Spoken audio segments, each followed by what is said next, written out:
Good morning students. प्रज्ञा विद्यालय की online classes में आपका स्वागत है। और आज हम यहाँ पे कक्षा 11वीं का भूगोल विषय का अध्याय 2 करेंगे और उसका लेक्चर फर्स्ट कल हमने कर लिया था। लेक्चर सेकंड उसका है। कल हमने भारत की भू आकृति खंडों के बारे में, वैज्ञानिक भूखंडों के बारे में पढ़ लिया था, जो था मैंने आपको 3 बताए थे। और इसके बाद मैंने आपको भारत की भू आकृतियों के बारे में, उनके नाम के बारे में बता दिया, जैसे कि हमने इसको भू आकृतियों को 6 भागों में बांटा है। आज हमको उनको विस्तार पूर्वक करेंगे। तो आज सबसे पहले हम करेंगे उत्तर तथा उत्तर पूर्वी पर्वतमाला।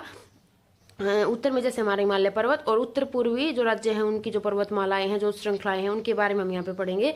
इसमें उत्तर में हिमालय पर्वत और उत्तर पूर्वी पहाड़ियां शामिल है। हिमालय में कई समानांतर पर्वत श्रृंखलाएं हैं। इनमें वृत्त हिमालय, पार हिमालय, मध्य हिमालय और शिवालिक प्रमुख श्रेणियां हैं। दार्जिलिंग और सिक्किम क्षेत्रों में ये श्रेणियां पूर्व पश्चिम दिशा में फैली हैं, जबकि अरुणाचल प्रदेश में पूर्व पश्चिम से उत्तर पश्चिम की ओर घूमती हैं। तो आप जब ये टॉपिक करेंगे तो आपको मैप जरूर साथ में रखना अपने, ताकि आपको अच्छे से क्लियर ये हो जाए। तो सबसे पहले जैसे मैंने बात की कि ये यहाँ जम्मू कश्मीर से शुरू होता है, और यहाँ वृत्त हिमालय, पार हिमालय, मध्य हिमालय, शिवालिक, और इसके बाद जब ये आगे सिक्किम दार्जिलिंग में जाता है तो इसका जो विस्तार है वो पूर्व पश्चिम दिशा में है। कैसे है? पूर्व पश्चिम दिशा में। और अरुणाचल प्रदेश में फिर इसका विस्तार कैसे होता है? उत्तर पश्चिम दिशा में इसका विस्तार है। उत्तर और पश्चिम ये जो दिशाएं हैं, इन दिशाओं में इसका विस्तार है। इसके बाद अगर वृत्त हिमालय की लंबाई की बात करें तो ये 2500 किलोमीटर है, और उत्तर से दक्षिण में इसकी चौड़ाई 160 से 400 किलोमीटर है। यानी कि लंबाई अगर आप इसकी देखेंगे तो कितनी है? यहाँ से लेके और यहाँ तक इसकी लंबाई 2500 किलोमीटर है, और इसकी चौड़ाई कितनी है? 160 से लेके 400 किलोमीटर। यानी कि कहीं पर कम भी है और कहीं पर ज्यादा भी है। और हिमालय लगभग 5 लाख वर्ग किलोमीटर क्षेत्र में फैला हुआ है। और अगर इसकी औसत ऊंचाई की बात करें तो वो 6000 मीटर है। अब इससे ऊंची चोटियां भी, जैसे 7000 से ऊंची चोटियां भी भारत में, नंगा पर्वत है, नामचा बर्मा है, और आपका जैसे इसकी प्रमुख जो कामेत है, कामेत जो चोटी है वो है।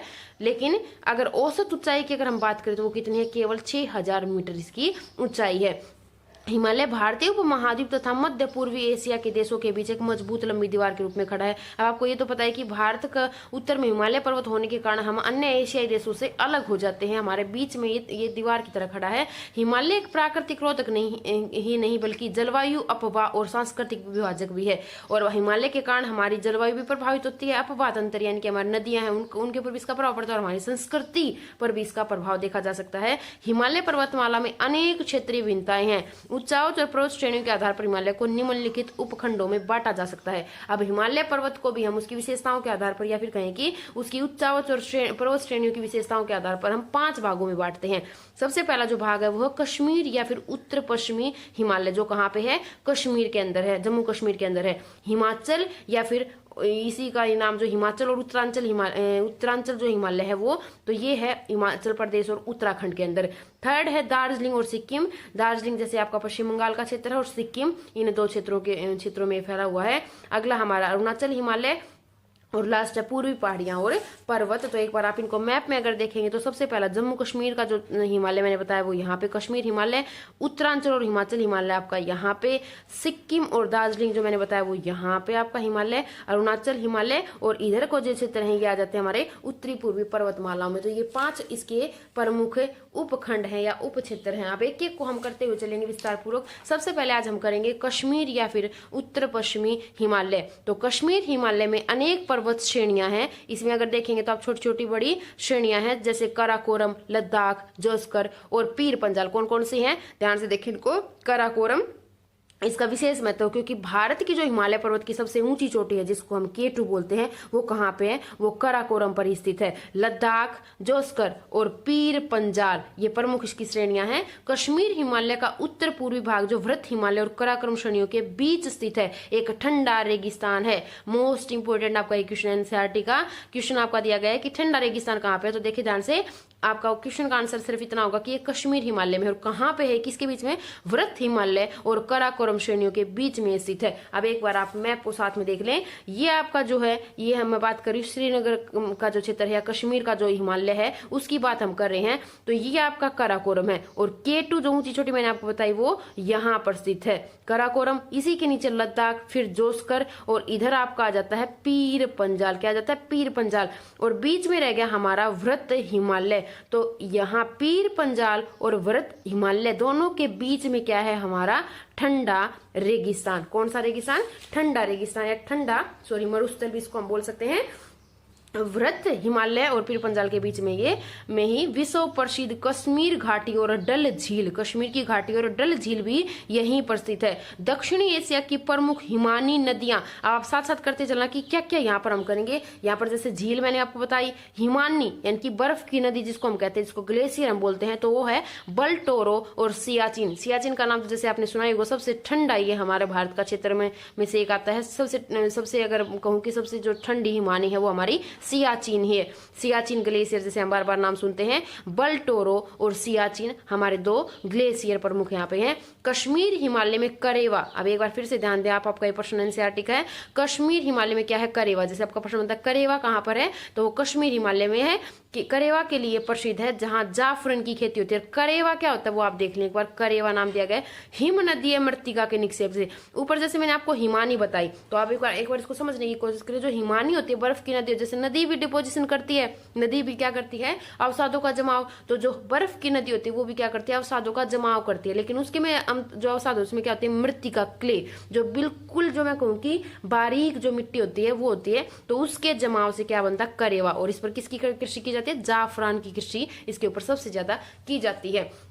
इसके बाद प्रमुख झीलें क्या क्या हैं? डल, वुल्लर, ये तो दोनों है मीठे पानी की झीलें। कौन कौन सी? डल और वुल्लर झील कश्मीर के अंदर, जम्मू कश्मीर के अंदर जो है। और पांगांग सो और सोमुरीरी सॉरी आपकी यहाँ पे वुल्लर और डल जैसे यहाँ पे। और इधर आप चीन की तरफ देखेंगे तो जैसे ये नाम भी आपको थोड़े से ऐसे ही लगेंगे। कौन कौन से? पांगांग सो और सोमुरीरी, ये दोनों खारे पानी की झीलें हैं। प्रमुख नदियों की अगर बात करूं तो कौन कौन सी हैं? सिंधु और इसकी सहायक नदियां कौन कौन सी? झेलम और चेनाब नदियां यहाँ पे हैं। नदियों के बारे में आपका जो अगला अध्याय होगा उसमें हम और विस्तार से पढ़ेंगे। प्रमुख पर्यटक क्षेत्र और तीर्थ स्थल, अब आपको पता है जैसे हमारे हिमालय पर्वत पर बहुत सारे पर्यटक स्थल भी हैं, आकर्षक स्थल है जो लोगों को अपनी ओर आकर्षित करते हैं। और यहाँ पर तीर्थ स्थल भी, जैसे वैष्णो देवी, अमरनाथ गुफा, चराय ए शरीफ, ये प्रमुख यहाँ के तीर्थ स्थल हैं। प्रमुख दर्रे की अगर बात करूं, जैसे दर्रा क्या होता है? दो पर्वतों के बीच में जो गहरा क्षेत्र होता है उसको क्या कहते हैं? दर्रा कहते हैं। तो दर्रे हैं यहाँ पे जो जिला, पीर पंजाल, बैनिहाल, इन दर्रों का बहुत विशेष महत्व यहाँ पे होता है क्योंकि इनके बीच से ही सड़क मार्ग, रेल मार्ग बनाए जाते हैं। तो कौन कौन सा? जो जिला, इसके अलावा एक और है बुरजिला, पीर पंजाल और बैनिहाल, यहाँ पर दर्रे हैं। जम्मू कश्मीर की राजधानी श्रीनगर झेलम नदी के किनारे स्थित है। यहाँ झेलम नदी अनेक विसर्प बनाती है। अब आपका एक क्वेश्चन है, जैसे विसर्प आपके दिमाग में आता है कि विसर्प क्या है? जब नदी इस प्रकार से सांप की तरह जब चलना शुरू कर देती है तो इसको हम क्या कहते हैं? विसर्प कहते हैं। तो ये बहुत ही सुंदर आकृति बनती है। और झेलम नदी कहाँ पर बनाती है? ये जो कश्मीर है वहां पर, श्रीनगर है वहां पर ये बनाती है। और प्रमुख घाटियां या फिर जिनको हम दून कहते हैं, प्रमुख वैली जो है यहाँ के, वो है पठानकोट दून और जम्मू दून। इसके अतिरिक्त जैसे ऊपर मैंने आपको बताई थी कश्मीर घाटी भी यहाँ पर एक प्रमुख घाटी है। तो ये था हमारा कश्मीर उत्तर पश्चिम हिमालय। एक बार इसको आप और भी अच्छे से करने के लिए इस प्रकार मैप में भी देख सकते हैं। जम्मू कश्मीर में मैं आपको अच्छे से दिखा देती हूँ। सबसे ऊपर जो हमारा है काराकोरम, कौन सा? काराकोरम। उसी के नीचे लद्दाख, लद्दाख के नीचे जोस्कर, और यहाँ पे आपका पीर पंजाल। और जैसे मैंने आपको बताया काराकोरम पे कौन सी ऊंची चोटी? हमारी जो K2 है, जो हिमालय की भारत में सबसे ऊंची चोटी, जैसे ये दिखा रखी है यहाँ पे 8611 इसकी मीटर इसकी ऊंचाई है, ये है। और यहाँ जो हमारा जो मैंने आपको बताया पीर पंजाल, उसके ऊपर यहाँ पे कौन सा रेगिस्तान मरुस्थल है? ठंडा मरुस्थल, भारत का बहुत विशेष है ये। इसका आपका क्वेश्चन बनेगा ठंडा मरुस्थल है। इसके बाद जैसे जो जिला है और बैनिहाल है, यहाँ पे सीप किला है, ये प्रमुख दर्रे हैं भारत के जो जम्मू कश्मीर के अंदर हैं। और यहाँ पे आपको जैसे दिख रही है ये हमारी वुल्लर लेक है। ऊपर देख जाएंगे तो आप यहाँ, इधर हमारी डल झील है, इधर हमारी खारे पानी की झीलें जो मैंने बताई वो दोनों ये स्थित हैं यहाँ पे। इसके बाद नेक्स्ट जो हमारा पार्ट है हिमालय का वो है हिमाचल और उत्तराखंड हिमालय, जो हिमाचल प्रदेश और उत्तराखंड में स्थित है। हिमालय का यह हिस्सा पश्चिम में रावी नदी और पूर्व में काली, जो एक घाघरा नदी की सहायक नदी है, के बीच में स्थित है। कहाँ पे, ध्यान से देखिए, हिमालय का हिस्सा पश्चिम में रावी नदी और पूर्व में काली नदी के बीच में स्थित है। यह भारत की दो मुख्य नदी तंत्रों सिंधु और गंगा द्वारा अपवाहित, यानी कि कौन कौन सी नदियां इस क्षेत्र से उभर जाती हैं, गंगा और सिंधु नदियां और उनकी सहायक नदियां यहाँ से उभर जाती है। अब एक बार नदी अगर हम देखेंगे तो प्रमुख नदियां देखिए आप कौन कौन सी हैं, रावी, व्यास और सतलुज, ये तीनों किसकी सहायक है, सिंधु नदी की सहायक है। और यमुना और घाघरा किसकी सहायक है, गंगा नदी की सहायक है। एक बार नदियों को अगर मैं आपको दिखाऊं तो पहले तो आप हिमालय देख लीजिए, कौन सा है, हिमाचल प्रदेश और उत्तरांचल में जो क्षेत्र है, तो इधर की तरफ जो सिंधु की सहायक है वो जाती है जैसे रावी, व्यास और सतलुज। और इधर अगर आप आएंगे उत्तरांचल में, सॉरी उत्तराखंड में जिसका पुराना नाम उत्तरांचल है, तो इसमें अगर आप देखेंगे तो कौन कौन सी हैं, घाघरा, यमुना और खुद गंगा भी इसी क्षेत्र में जैसे हमारी बहती है। तो ये प्रमुख नदियां इस क्षेत्र में है। इसके बाद प्रमुख घाटियां हैं। फिर दून की बात करें तो चंडीगढ़ कालका दून, देहरादून, इसका नाम सबसे ज्यादा हम सुनते हैं, सबसे बड़ा है यहाँ पे देहरादून, कोटा दून, हरि के दून और फूलों की घाटी, एक प्रमुख घाटी, एक विशेष घाटी। अगर आपका क्वेश्चन बनता है कि फूलों की घाटी कहाँ पर स्थित है, तो कहाँ पर स्थित है, वो हमारी उत्तराखंड में स्थित है। हिमालय की तीनों प्रमुख पर्वत श्रृंखलाएं, वृत्त हिमालय, लघु हिमालय और शिवालिक श्रेणी, ये भी कहाँ पर स्थित है, ये तीनों भी यहीं पर स्थित हैं। और लघु हिमालय को हिमाचल में धौलाधर और उत्तराखंड में नागतिथा कहा जाता है। इनके नाम आप देख लीजिए, धौलाधर भी कहा जाता है इसको और उत्तराखंड में इसको नागतिथा भी कहा जाता है। लेकिन है क्या, ये हमारा लघु हिमालय है, उसी के नाम है ये अलग अलग। और इसके अलावा एक और चीज आप देखें, शिवालिक शब्द की उत्पत्ति देहरादून के नजदीक शिवावाला से हुई थी, में पाई जाने वाली संरचनाओं से हुई थी। और यहाँ इंपीरिकल फॉरेस्ट रिसर्च इंस्टीट्यूट, यानी कि हमारा जो फॉरेस्ट रिसर्च का जो इंस्टीट्यूट है उसका मुख्यालय स्थित था पहले, लेकिन अब वो कहाँ पे है, वो देहरादून में शिफ्ट कर दिया गया है। इसके बाद बात करती हूँ यहाँ की जनजाति की। तो यहाँ की जो घाटियों में जो भोटिया नाम की जनजाति है वो रहती है, प्रमुख एक प्रजाति है, जनजाति में इनको बोला जाता है।